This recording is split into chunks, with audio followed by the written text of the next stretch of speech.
இன்றைக்கி நாம் பார்க்க போகிற சட்னி மிகவும் சத்துக்கள் நிறைந்த சட்னி. வணக்கம் நண்பர்களே, திரிபிரியாவில் மீண்டும் உங்களை வரவேற்பதில் மிக்க மகிழ்ச்சி. நம்ம வல்லாரைக்கீரை சட்னி செய்கிறதுக்கு வல்லாரைக்கீரையை நல்லா நீங்கள் ஒரு 2-3 தடவை நல்லா கழுவி எடுத்துக்கோங்க.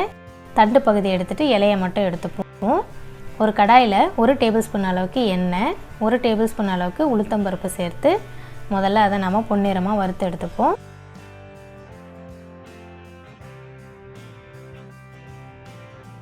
காரத்துக்கு 4 பச்சை மிளகாய் வேணான்றவங்க வரமிளகாய் கூட சேர்த்துக்கலாம். 1 இன்ச் அளவுக்கு இஞ்சி, ஒரு பெரிய வெங்காயத்தை கட் பண்ணி வச்சுருக்கேன், அதையும் சேர்த்து நாம் ஒரு தடவை கலந்து விட்டுருவோம்.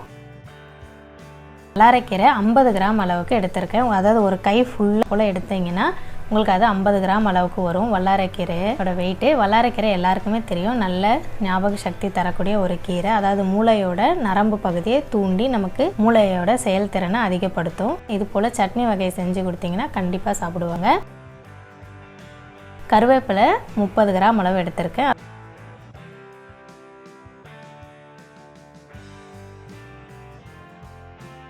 ஒரு தக்காளி பழம் சேர்த்துருக்கேன். வல்லாரைக்கீரை சேர்க்கறதால நம்ம புளி சேர்க்கக்கூடாது. நீங்கள் புளி சேர்த்திங்கன்னா வல்லாரைக்கீரையோட அந்த சத்துக்கள் எல்லாமே நமக்கு போயிடும்.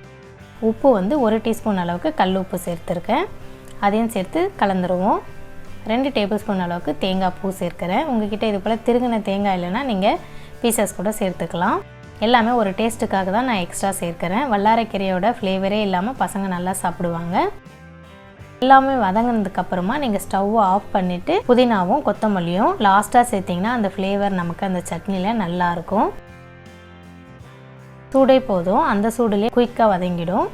இது இரும்பு சட்டின்றதால இன்னுமே நமக்கு அந்த சூடு இருக்கும். கடைசியாக நாம் பெருங்காய பொடி சேர்த்து அதையும் ஒரு தடவை கலந்து விட்டுருவோம். இது நல்லா ஆற விட்டுட்டு நம்ம மிக்ஸி ஜாரில் மாற்றி நல்லா நைஸாக அரைச்சி கொண்டு வந்துடுவோம். இது போல் நல்லா அரைச்சி கொண்டு வந்துடுங்க. இப்போ நம்மளுடைய சட்னி ரெடி. இதை நம்ம இப்போது தாளிக்க போகிறோம்.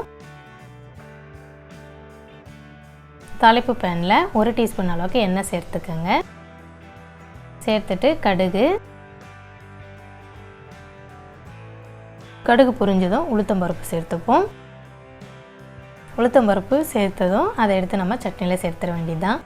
நீங்கள் வெறும் வல்லாரைக்கீரையை மட்டும் நீங்கள் துவையலோ இல்லை சட்னியோ செஞ்சிங்கன்னா அதில் இருக்க அந்த ஒரு மாதிரி பச்சை ஸ்மெல்லு நிறைய பேருக்கு பிடிக்காது. ஸோ நீங்கள் இந்த மாதிரி ட்ரை பண்ணி பாருங்கள். இது கார சட்னி மாதிரியும் இருக்கும், அதாவது வெங்காய சட்னி போல் இருக்கும், இல்லை புதினா துவையல் மாதிரி நமக்கு தெரியும். ஸோ பசங்க பெரியவங்கலேருந்து எல்லாருமே லைக் பண்ணி சாப்பிடுவாங்க. ஸோ மீண்டும் ஒரு நல்ல ரெசிபியில் சந்திப்போம். நன்றி, வணக்கம்.